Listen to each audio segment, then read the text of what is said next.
Welcome All back right. to the Foreign Report. We're talking politics today, folks. The nitty, the gritty. Who wins? Who does it? What's happening in the middle of the country? What's happening on the coast? What's happening all over the country? Joining us is Frank Spring, a founding partner of Altum Insight, a public sentiment research firm. But don't worry, we'll get into what that means. And he's also the co-founder of Undaunted Ventures. He has held senior leadership positions on progressive political campaigns for over 15 years, specializing in helping politicians tell their stories to voters. Welcome to the show, Frank. 15 years you've been helping them tell their stories. What the hell happened, man? It's a good question, and I think about it a lot, to be honest with you. Well, let's start with, what is your work? And there's this term, digital ethnography, that I'd love for you to explain to Travis and I and our audience. Sure, of course. So for the last 15 years, I've been working on how we use the incredible breadth of understanding that we have about the behavioral psychology and cognitive neuroscience of stories and narrative, the role that plays in society, how that shapes identities and drives our behaviors. How first I started with how politicians and particularly politicians, but any advocate of any kind, can use all of that understanding to tell a story in a compelling way. More recently, I co-founded Altum with a couple of partners. We are a research firm, and what we are trying to do is to use the same scientific underpinnings to understand the stories that voters are telling themselves. Because, and here I freely confess, I'm a man with a hammer, everything I see is a nail. But to my way of thinking, human stories are the base language of humanity. Every culture in the world has a storytelling tradition. They're how we define our identities, how we make sense of our world. So what we're trying to do at Altum is to understand the stories that people are telling about themselves, about their lives, about their communities, about their country, and how that shapes and forms their and drives their political behavior. And we are methodology agnostic. We use a lot of different methods to gather the data that we need to build our narrative models. But the core one, and I won't go on about this at great length, but our core offering is a thing called the digital ethnography. So we go really, really deep with a relatively small number of voters. You can think about it in terms of numbers as bigger than a focus group, but not nearly as big as a poll. And it's just a series of individual interviews that we do with all of these people that are done over the course of several days. They never see each other. They only talk to us. So you avoid some of the group dynamics there. And they take place over several days, so we can adjust our research plan accordingly. We have a lot of open-ended questions. We ask them to do a lot of different activities, pull together images they associate with an idea, write answers to questions. But our modal ask is record a video log. Because we just want people to spout off. We want them just to start talking about what they care about. Like, hold up your phone and just talk and answer this question. That's exactly right. And what we found is generationally that Gen Z will talk straight into their phone in incredibly personal context. We did a panel, we did a study with Gen Z Latinos in Arizona last year. And, these young folks, they're sort of kids to my eyes, although they're grown adults. I should talk about them that way. But, they would record answers lying in bed with their phone up to their face. And it was this sort of incredibly intimate moment in the way they kind of thought about their lives and thought about the issues that they were kind of dealing with. And so anyway, we really love that methodology. That's kind of our base plate. It's the deepest and the richest qualitative research that I think you can get out there. So that's what we go to time and time again. That seems so much better than someone calling me when I'm in the middle of dinner with my kids and just asking me a 3-question survey, which I don't even let them get to half the time, right? Yeah. That's basically who your competition is, if you will, right? Yeah, to a degree it is. None of us can add or subtract, so we don't do quantitative research like the poll you just described. All of our stuff is qualitative, small numbers of people being asked open-ended questions. So our instruments are a little bit different, but what you've put your finger on is a really serious issue, and we work with pollsters. I like a lot of pollsters, and I think they still perform, I think, an important service in politics, but their role has been fundamentally misunderstood in terms of what polls are good for and what they should be, what they can do, what they can't do, and then how to do them, calling people during the dinner hour or calling through lists. Or any pollster worth their salt will tell you that how you find people to take these polls and how you fill your panels or fill your samples, just get people to talk to you is becoming an issue so serious that the industry is kind of facing an existential crisis. That was going to be my next question too, because how do you select these people? I know there was is it the Rasmussen poll, or who is it that just used during the 2024 elections or 2016 or something? They used the same voters. They used the same 1,000 voters. Yeah, And I think talked that to might have them. been Rasmussen. And yeah, frequent flyers are a very serious problem in polling. And especially when you start dealing with, and again, I'm not a pollster. I don't claim to be able to add or subtract. I have to be able to do that to be a pollster. So that's not me. But from the time I've spent working with them and kind of understanding how they fit into the public sentiment, the danger of getting frequent flyers of people who sign up to the same panels over again or who are called over and over again, it is real. And that can ultimately, like, there's some utility in being able to go back to the same people over and over again and see how their attitudes change over time. But if you're not doing it specifically for that purpose, if you're just like, we've just got the same group of people and we're going to keep going back to exactly the same people over and over again, then it really kind of raises a question about how good is the quality of what you're of the feedback that you're They getting. feel like they're on a stage of some kind and they're like performing for the questions. Do you give like an Amazon gift card? How do you get these people to do your groups? So within ours, because ours is it's a much bigger ask than a poll or even a polling panel. And again, I'm not against. I want to emphasize, there are a lot of pollsters who use panels of people who I'm kind sorry, of are you regularly married to a take these things. pollster or something? I really that's, Yeah. I highly recommend. Do you have them in your family? I highly recommend, if you work in politics, not to marry someone who works in politics. My wife does not work in politics. It was the best decision I've ever made. But the way that we do it is we have a small group of people. It's a big ask because they come to us sometimes, over 4 days. They'll give us, hours and hours of their time. So we do reward them for being part of it. It's called an honorarium. So it's bigger than an Amazon gift card. Not a huge amount of money, but you've got to incentivize someone if they're going to give you 4 or 5 hours of their time over 4 days. Like, that isn't free. Yeah, that makes sense. Okay, so then talk to me about how you're just doing this recent study in rural America, which is, this is what we've been talking about for years in American politics, and the Rust Belt, where I grew up in Pittsburgh, and I've seen the erosion of that part of the country since I was a kid. And Travis is from Ohio, and he's seen the Cleveland Browns be terrible for his entire life. And so it's like, but they used to be good, Cena. That summarizes the Rust Belt struggle. Was Herodotus around when they were good? I don't even know. No, I'm talking 1946. Oh, got it. When it started. So tell me, what work have you been doing in there? And I'm reading here that they're afraid of AI. Is that right? Yeah, we did a panel in rural Nebraska. That actually just closed. I'm just coming from writing the outline of the report, so this is been extraordinarily hot off the presses by the standards of research. And the way that we set about doing this, we just kind of wanted to get a sense of where rural Nebraskans, in this case, were on politics, because we wanted to see, there's the rural voters have a long and extremely durable relationship with the Republican Party. There's a fair amount of polling out there that suggests that relationship is finally beginning to break down after years, and I mean decades of this stuff, right? The last Democratic presidential candidate to be competitive in rural districts in Nebraska, rural counties in Nebraska, actually won Nebraska. That was Lyndon Johnson in 1964. It's been that long since a Democratic candidate has been competitive in rural Nebraska. It's insane. And so we wanted to see if in fact that relationship between these rural voters and the Republican Party is beginning to break down. We wanted to understand why. So we went to these rural voters in Nebraska and asked them a lot of questions about their lives and their communities and their country and what they expected and what they got, and work and what they value and what they don't, what they're concerned about, and so forth.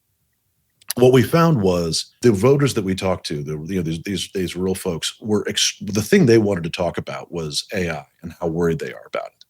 We did not expect that. And the principal objection to it wasn't really economic, although there was some of that. There was worries about, where are people going to work, and, will this drive down wages and so forth. But mostly they had moral arguments against it. They really didn't like the effect it was going to have on society.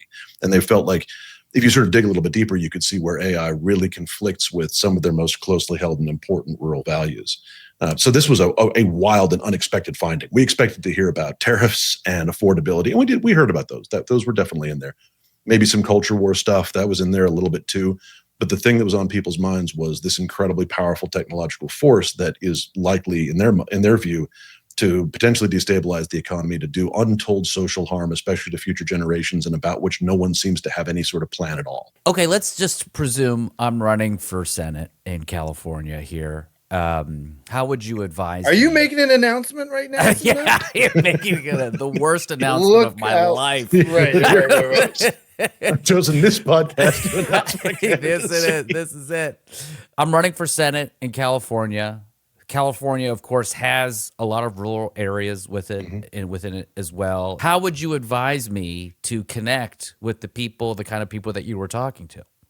I would start by understanding the stories that they are telling themselves about AI and about what they value in their community. And I think so the simple and straightforward, like the messaging advice that I would give, if you kind of want to start at the end of that story, is I would start by talking about how important it is that we regulate AI.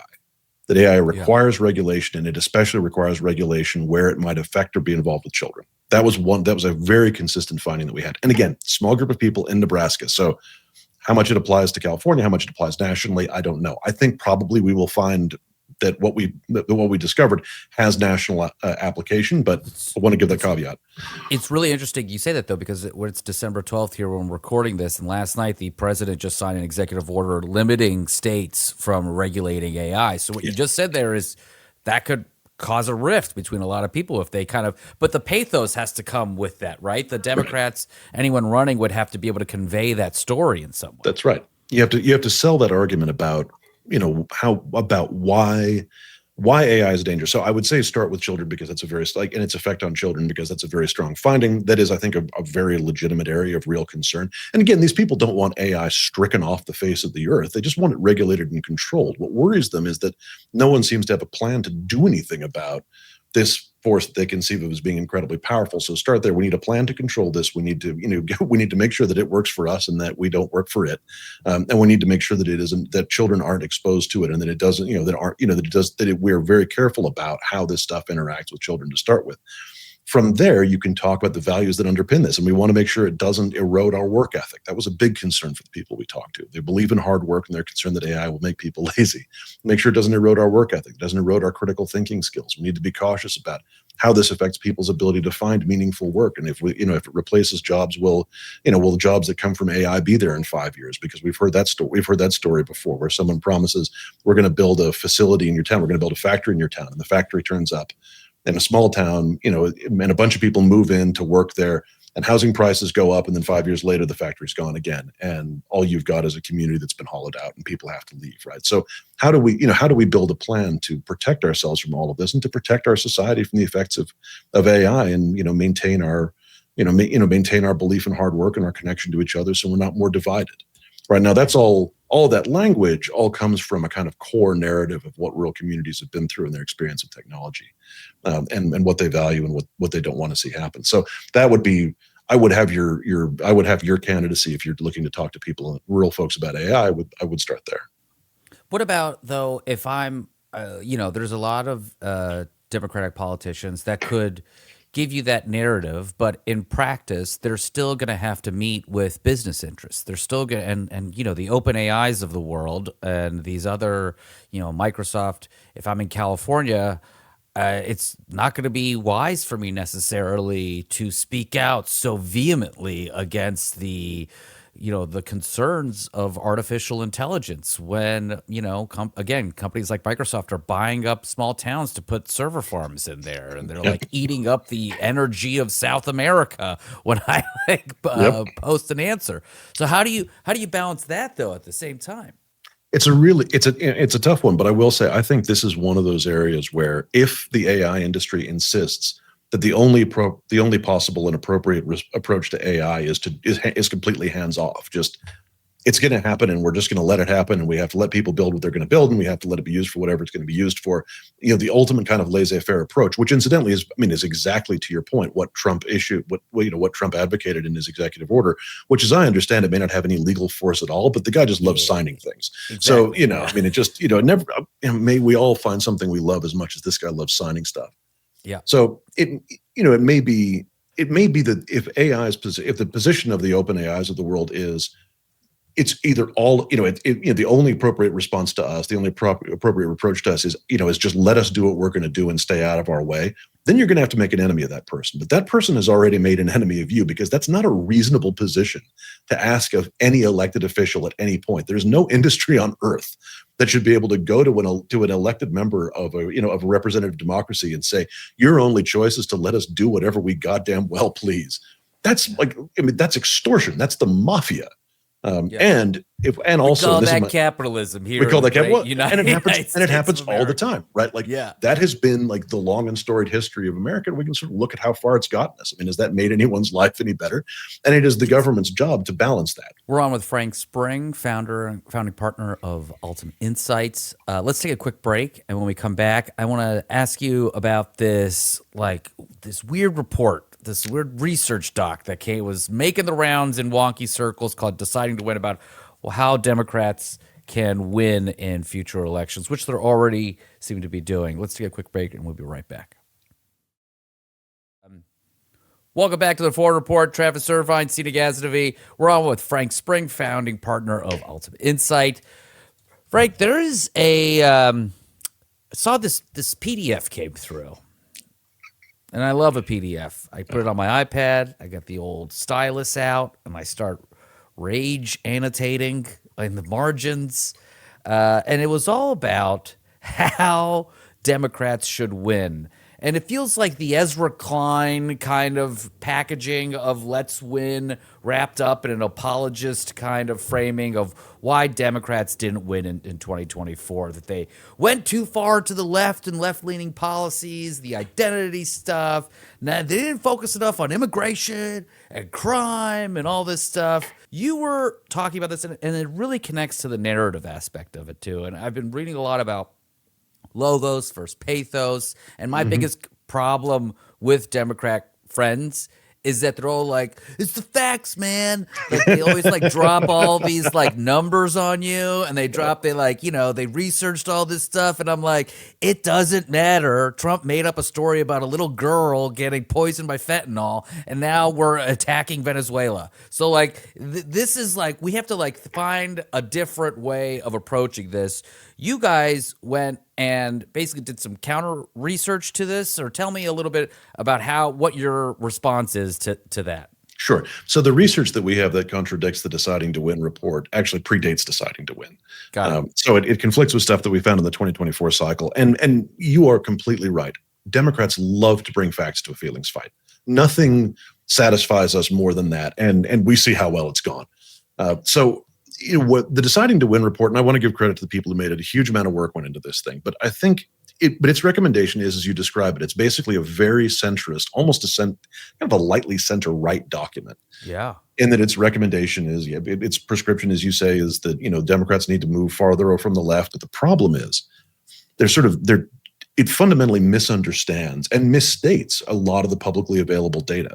And it is also worth saying the elections that have happened since were won by people who pursued strategies totally at odds with what Deciding to Win recommended, yeah. And also a few who didn't. But when one of their strong senses was, we've gone too far left on social issues, we need to tack back toward the center, more conservative positions. Every one of the major off-year offices that Democrats won in Virginia and New Jersey, those gubernatorial candidates did not come out with anti-trans positions. They didn't come out with strong socially conservative positions, and they were beaten over the head by Republicans for that, and absolutely sailed to victory. Mm-hmm. And this is one of the findings that we found. So I'll talk a little bit about the social issue on that. One of the findings that we had in 2024 when we were doing these very deep studies of various groups was the salience of particularly transgender issues, was the political salience of it is wildly overstated in the general media. Yeah. That, when we would do some, we have our own kind of particular method of message testing. So we would show our, some of our panels, the infamous anti-trans ad that the Trump campaign spent $275 million to air this thing, right? It was she's for them, where, he's for you, or whatever it was. What we found was, even Republicans, even really intact conservative political identities, thought the ad was mean-spirited and it turned them off. The Democratic Party has had a problem. We found this in 2024. We're seeing it now, where people who are, don't have strong democratic identities, and even some who do, mainly associate the Democratic Party with, with diversity and inclusivity, right? They're the sort of thing. Democrats are for diversity. That's what they're really for. And people do not, we found this very consistently in 2024, people did not know what else the Democratic Party stood for. And the challenge, I think, for the kind of people who wrote Deciding to Win is they looked at that and they said, okay, we need to talk less about diversity and inclusivity and talk more about something else. You can walk and chew gum at the same time, because being for diversity was not actually a problem. For most of our panelists, we had a few genuinely like hard right identities that really did see that as an issue. But for the most part, that didn't bother anyone. The idea of the Democratic Party being for diversity wasn't an issue. It was the fact they didn't know what else we stood for. I think maybe I could count on the number. I can count on one hand the number of people who have strongly identified the Democratic Party, for example, with working people and with labor. That is a huge problem. But we didn't get to that sorry past, to that sorry state of affairs, because we were for diversity. We got it by being absolutely nowhere on questions of working people and how to build a working economy and how to create affordability and how to help people understand how to build a comfortable and prosperous life for themselves. And I'm sure you've seen this, the data on this. So leaving aside kind of argue at the poverty line or not, but to have a comfortable life, with all the things we'd sort of conceive of as being a comfortable life in America. The price of that has doubled in 20 years, literally doubled. And that has happened on the watch of Republicans, and it's happened on the watch of the Democratic Party. And no one, understandably, I think, feels like either party has had a really good answer for it. And so in the absence of the Democratic Party having a really good answer for what do you do with a problem like that, and how do you help people understand how to build a safe, prosperous, and comfortable life for themselves in the new, in the economy of the new America, if you can't answer that question, then people are going to say, yeah, they're going to default to the other thing you talk about, which is diversity. So you don't have to give up on the first one, but you've got to get the second one right. And that's what we just have not done enough of. One of the things we try to push on this show is like holding on to all the complexity, because when we dive into just one issue and make that the dominant thing, and I can't help myself but to share one slide from this deck. I'm such a nerd. I'm so sorry. This is so they said, highly educated Democrats have very different priorities from non-college educated voters, swing voters, and the general electorate. Positive numbers indicate issues that highly educated Democrats prioritize more. So like highly educated Democrats, they are for climate change by like plus 22, right? And then negative numbers indicate issues that non-college educated voters, swing voters, and general electorate prioritize more. So these non-college educated voters on this chart here, and there's all these different issues: climate change, voting rights, civil liberties and privacy, race relations, guns, political. You could see it on the YouTube show.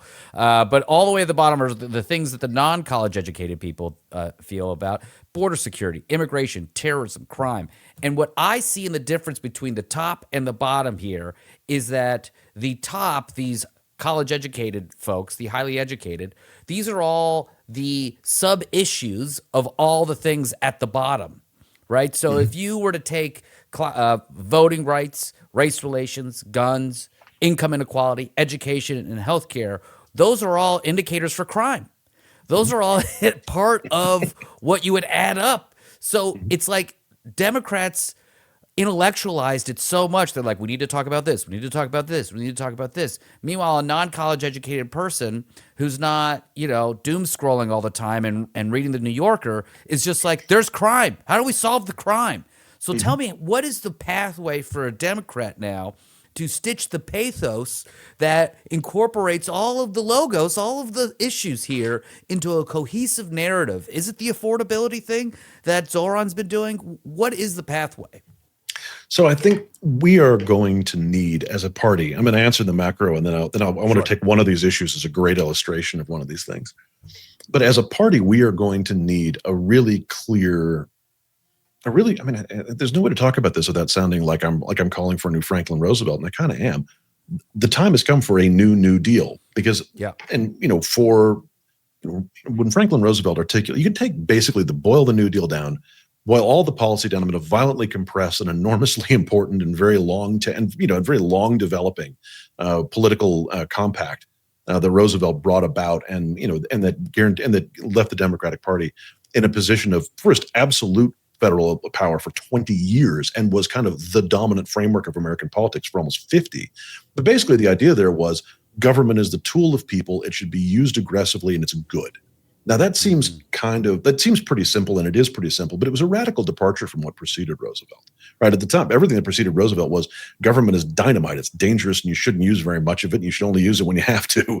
There was when he sort of introduced the idea that government is a tool to achieve a number of social ends, that old people should not be. That what do you get for being an American? This is the nature of the deal. What do you get from being for being an American, and what is expected of you in order to get that? That's basically all the New Deal was.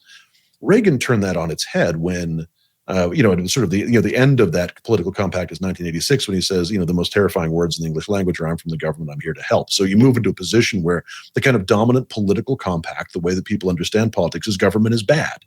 Yeah. What we've been tracking in public sentiment for the last 10 years is that has flipped again. And most people believe, you can see this very clearly. I think Pew has certainly done it for 10 years. You might be able to see it in Gallup as well. I can't remember if they've been doing it, but this is all publicly available stuff. The flip has been people who believe government should do more has become the majority position again for the first time since the 1980s. And that's been evolving over the last 5 years. So that's kind of the macro answer to what you would do as a Democrat here is don't get bogged down in any one of these single specific issues, but rather have a larger story to tell about what you get for being an American. And the answer can't be, it's going to become twice as expensive to live a comfortable life in this country, and we're not going to do anything about it. Or we're just going to let it happen over the course of 2 decades. So that's kind of the macro answer. But also this involves understanding when someone expresses concern or anxiety about an issue, what are they really expressing concern about? So let's take the worst performing one there. Let's take border security, for example. This is one of my favorite examples, border security and immigration. What we found last year was border security and immigration were very significant subjects of concern for a number of our Democratic panelists. Our independents were very concerned about them. Our Republicans were very concerned about them. Mm-hmm. What we also found was anti-migrant sentiment was quite low. It was basically absent amongst Democrats. We didn't really see it among independents.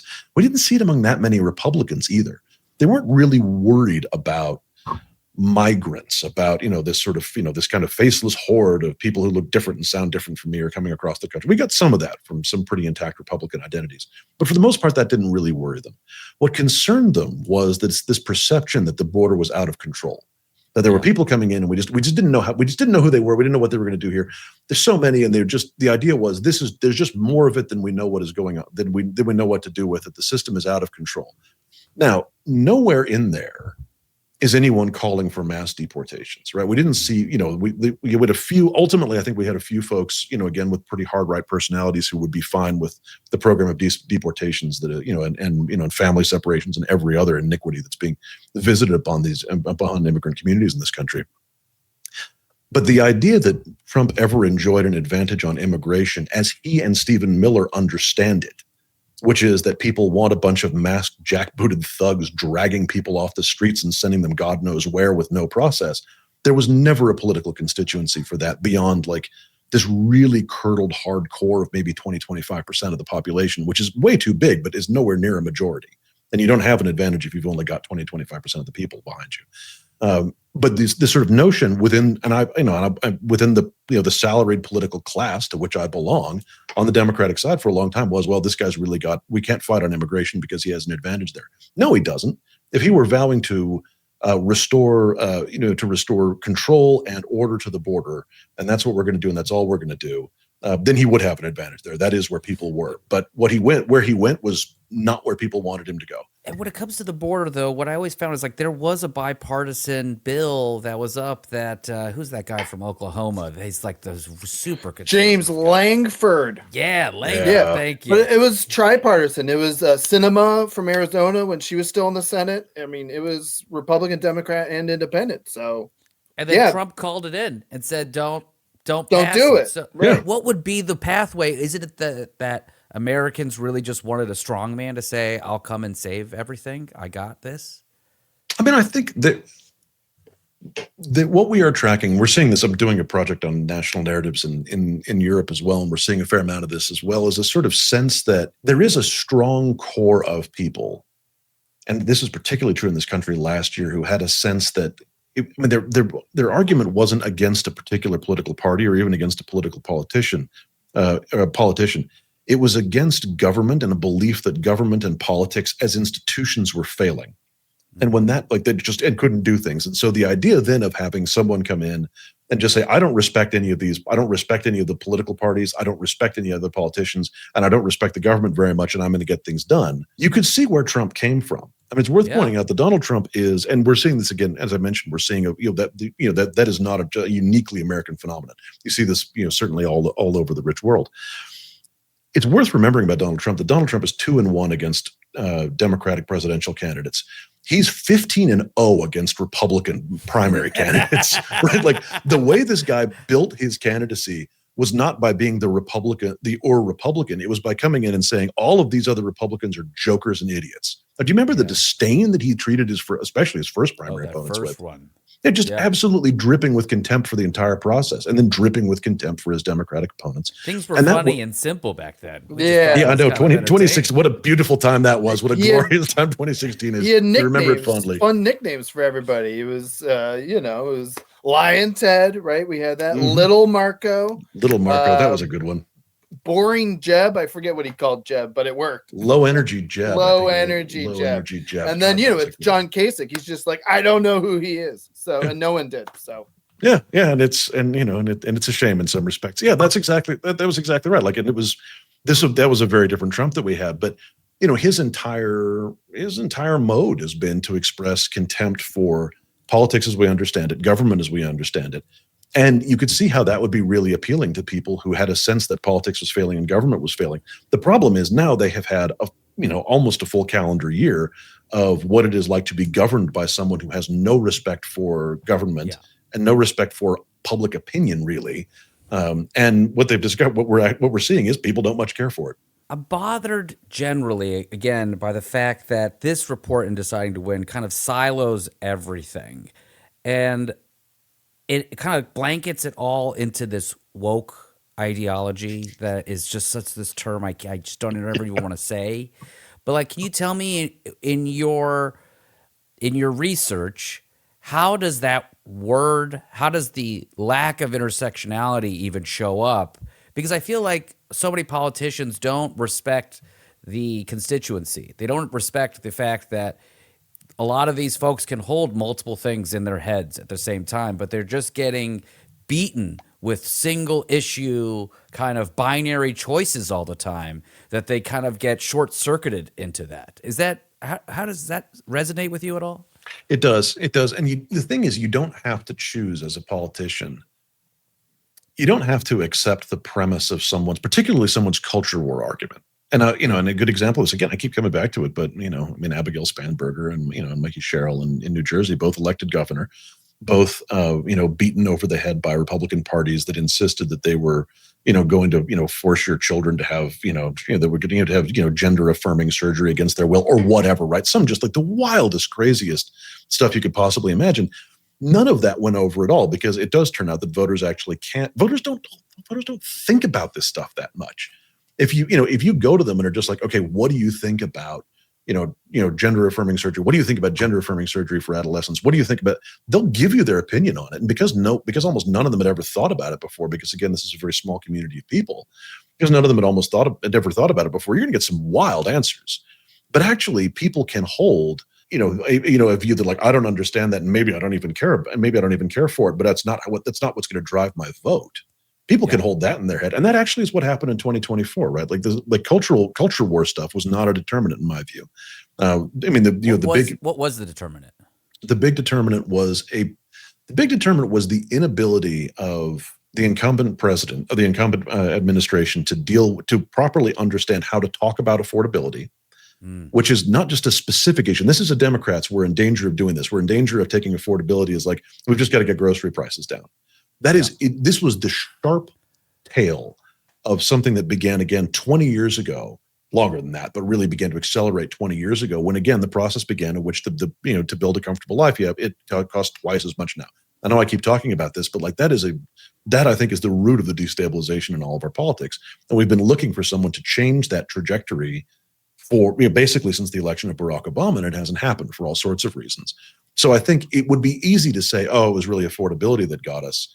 That certainly was a factor. I think if we had lost in 2020, I think we would have won in 2024, because I think the Trump administration would have been consumed by the affordability and inflation crisis that took down most incumbent governments. Not all of them. Pedro Sanchez's government in Spain survived, because it took a very different tack and went on an aggressive, borderline authoritarian campaign of lowering prices. So all of which is to say, like that, I think is the thing that really did us in. There was this, we kept finding people that said, that didn't like Trump or didn't really trust him, that sort of hoped he would be better the next time around as a person, that he would be less divisive, less rude, less flippant. I'm sure we're seeing a lot of those people disappointed now, but mostly they just thought, well, he's a businessman and he can get the numbers to add back up again. And that I think that is all, and our inability to mount a compelling counter argument to that, and sell a compelling vision of where we were taking the country and what that looked like in a way that was not these kind of very specific, very single, very small bore issues. I think that's what sunk us. Yeah, it seems like what we kept hearing was just they're bad. There was one thing in there that I found really funny, that the report suggested that Biden was unpopular because he was too liberal. And I know plenty of leftists, and there is not a leftist in the history of the world that would look at Joe Biden and be like, that guy, I'll rock with him. Exactly. I'll rock with him. Noted Leninist Joe Biden. Yeah. I mean, that, like, there are parts of that report where I'm kind of looking at it and saying, okay, I can see how they got to that conclusion. I can see the error. I understand it, right? I get it. I don't agree with it, but I understand it. That one is just a work of pure fantasy. The idea that Joe Biden lost because he was too liberal, that is an assertion in dire need of citation. Or even Kamala Harris being too liberal. Yeah, it's like crazy. It's like that part was it's absolutely crazy. And again, all of this happening in the context of a growing majority of Americans saying government needs to do more. And that is a very clear trajectory. And the idea that a Democratic presidential candidate could lose by saying government needs to do more is absolutely farcical. The problem was we didn't talk about what government should do and why it should do it.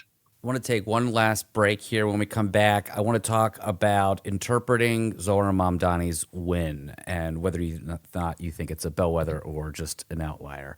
Sure. This is the Foreign Report. Sina Gazavi, Travis Irvine. We're on with Frank Spring from Altum Insight. We'll be right back. Welcome back to the Foreign Report. I'm Sina Gazavi, Travis Irvine. We were just talking about AI in rural America, how they're all terrified. We're talking about how the erosion of the country, how people are falling out of favor with the Republican Party and Trump and all this stuff. Zohran Mamdani won, and I feel like I was early. I should have put a bet in on Polymarket, frankly. I don't even know how to do that, and I like to throw dice, so I should probably figure that out sometime. Anyways, he won ostensibly because I think it wasn't just, he was talking about affordability, of course, but he also, and this is the thing I always tell people, if you look at his early social stuff, he was just doing man on the street stuff and literally listening. Yep. And it's like, it's what you are doing, right? You're listening actively. And then he was like, you know what people keep saying? Is that they can't afford shit. They can't do shit. They can't afford shit. Shit's too expensive. It's not just grocery stores, because everything at Trader Joe's is expensive, but it's like in general, everything is expensive and the way to live is expensive. So how has his campaign changed the way the Democratic Party could be running elections? I think it already has in some cases, and I'm already seeing it with some Congress people right now. But how do you see that shifting the way the Democrats change their pathos when it comes to elections now? I'm so glad you brought up Mamdani. I love talking about him because of that reason, that he basically went out. The earliest stages of his campaign was to go out and do his own, essentially kind of one-man ethnography, right? He's standing out there in the cold and the dark. It's right after the November 2024 election. So he's out there in New York, and December is very dark and very cold. And he's just out there talking to people outside subway stations. And I want to highlight one of these things because he and his team talk about this as kind of a key moment in the race, where he talked to a woman who said, they talked about affordability, they talked about a lot of things, but she said, I used to love New York, and now it's just a place I live. Yeah. And that kind of took that away and really used, like, that became kind of the kind of emotional core of his campaign, I would argue, was this idea that it wasn't just that things are expensive, right? Again, you can see the Democratic desire to move this into like a facts-based dollars and cents argument. We're going to talk about it's bad that things are expensive. Well, why is it bad that things are expensive? because it can make you not love your city anymore. Yeah. So what are we going to do? We're going to make New York lovable again. We're going to make it, and the way to do that is to make it affordable. And so, he had the three big, his three big ticket items that he could come back to, which is a great organizing principle. It shows people you've done your homework. It gives you something specific to talk about. People think in specific examples. So you can say, we're going to have free buses, we're going to have grocery stores, we're going to have rent control. But then also that premise, all the things you used to enjoy about New York, we can bring back. One of my favorite videos of his is the halal video, where he talks about how halal, chicken and rice now costs $11, but we can get it back down to $8 again. Being able to get like good street food at a reasonable price is one of the great things about New York. And the fact that diminished really, like, those are little things that really diminish people's quality of life. And so the whole thing wasn't just like, it wasn't a simple mathematical exercise, which is where I think Democrats have historically gone wrong on talking about affordability, which is a good issue. And you think about a candidate, for example, like Elizabeth Warren. I have a lot of respect for her, but it tended to devolve back into, or even Bernie Sanders, right? He's sort of, animated by this powerful belief in, in the rights of working people to live comfortable, dignified lives. But it tended to go back into these, these very critical Jeremiads about the powerful special interests that are driving up prices. And then there would follow some mathematical discussion of how expensive everything's gotten. And what was missing from that Mamdani really captured was there's a joyfulness and a playfulness to it, right? The guy was having a great time running for mayor of New York. He clearly loved that city. Warrior concept, right? It's the happy. If you don't seem to be enjoying yourself, I mean, people have won races where they're clearly having a miserable time running, but boy, it helps to like the place that you're running and to be enjoying the process of it. People respond to that. Voters can tell. Mm-hmm. Yeah. What about having Liz Cheney up with him for an hour? That's our special guest, Liz Cheney. We're really going to, that's, oh my goodness. That is such a wonderful illustration of this. Like, and Mamdani had a very simple story that he kept going around telling over and over again, which was New York is a lovable place. Let's make it lovable again. We should be able to love living here again. And that, of course, contrasts perfectly with someone like Andrew Cuomo, who appears to be running on the basis that this is a hellhole that has to be brought to heel, right? I mean, it's just this relentlessly kind of negative campaign about New York. And that if you contrast that with there was joy in some of Kamala Harris's campaign. And I think it was hard. It was extraordinarily difficult to, cohere and run a strategically intact campaign in those circumstances. So, I'm sort of, I'm hesitant to throw stones there. There was some joy and some celebration there, but like, where does Liz Cheney fit into a joyful celebration about how to make America what you want it to be and reassure people that it's going to, how to build a comfortable and good and dignified life for you and your children? She's nowhere in that discussion. Come on, you have to know the consultant that gave the Democratic Party that advice. Who was it? Who told them this? We're going to name names. We're going to name and shame here. Name and shame. Don't you know? Somebody had to say and built a deck. They came into a meeting. They were like, guys, I got it. I know you're paying me, $3,000 an hour. Right. I've got the best idea for you. This will work with progressives in Michigan. Hear me out. That's exactly who do they love? They love Liz Cheney. The people love Liz Cheney. They cry out. That's exactly right. They cry out for Liz Cheney. That's exactly right. There's one thing that people crave. So it's more of the Cheney family. Who is doing it well now? Who do you see, obviously we've talked about Zohran, but who do you see doing it well now at the federal level or even at the state level that you see? And if you want, you can give us your prediction for 28, but I don't want to extrapolate too far. I know I'm not going to head. Yeah, actually, we'll do predictions 2026 first, and then I mean, if you want to think about the candidates that I think are doing really interesting stuff, the one I keep coming back to is Katabugazela in Illinois. Influencer, Twitch streamer, journalist, very young. And there is her primary thing, partly because she's in Chicago. So her primary kind of the centerpiece of hers has been resistance to ICE, and she's been, out outside the Broadview ICE facility. She's gotten roughed up several times by ICE agents. Kind of thrown around, took a nightstick to the face at one point. But from the very earliest days, but her candidacy predates all of that. The lanes in terms of the way to be a Democratic candidate has never been more open than it is right now. And so, I think the people who are doing the best and most interesting work are the people who are not looking necessarily at set playbooks. And if the set playbook works for you and the kind of candidate that you are, if you're a, if you're a former AUSA who's running for Congress because, you really care about your community and you want to serve in a different way, but you're a lawyer and you've got a legal, there's a playbook for someone like that to run, and you can run that playbook and probably be successful. But if you don't come from that background, it's never been a better time to think about running for some kind of office and to do it in a way that is authentic to you. Well, there it is, folks. I am announcing my candidacy for school Dad of the parent. Year? Okay. School parent, class parent. I knew he wasn't going to do it. No. Are you kidding me? What are we going to raise money? What are we going to raise money here? What are we doing? We got to get on Twitch. I got bills to pay, man. It's expensive out there. Frank, thanks so much for joining us, man. This was so much fun. Will you come back and talk with us more as the year goes? I would love to. Great. Thanks for having me, guys. So much fun. You're so smart. I love the way that you're approaching everything. Well, one last thing before you go.